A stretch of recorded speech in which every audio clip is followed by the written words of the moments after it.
বন্ধু অনেকদিন ধরে মদ খাওয়া হয়ে গেছে, মদ খাবি? হ্যাঁ তো খাওয়া যাক, অনেকদিন তো খাওয়া হয়নি। কিন্তু খাবি তো, পয়সা কোথায়? বাড়ি থেকে পয়সা চুরি করে খাবো। ঠিক আছে, রতনের দোকানে চ।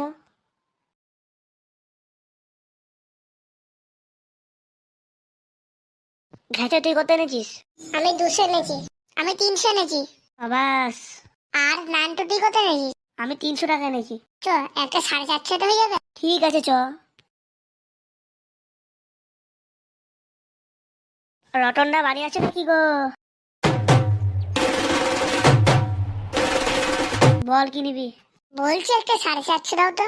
এই খানকির ছেলেরা, তোর এখন বাচ্চা, তোরা এখন মদ খাবি কেন রে? দাঁড়া, তোর বাপকে বলছি। আরে বাবাই বললো তো নিয়ে যেতে, তার জন্যই তো আসলাম। ও আচ্ছা আচ্ছা, দাঁড়া দিচ্ছি। এই নে, দাও। এবার পয়সাটা ফেল দেখি। এই নাও, দে। কাকু তাহলে আমরা যাই। হ্যাঁ ঠিক আছে, যা। ওই গাছতলায় বসি গে। হ্যাঁ ঠিক আছে, চল ওই গাছতলায় বসে বসে খাই। তাড়াতাড়ি খা সবাই। ঠিক আছে ঠিক আছে। হ্যাঁ চ তো আমার সঙ্গে একটু ওই ঝরে। আমি যাবো না, আমি তোর মতলব বুঝি রে। সব শেষ এবার।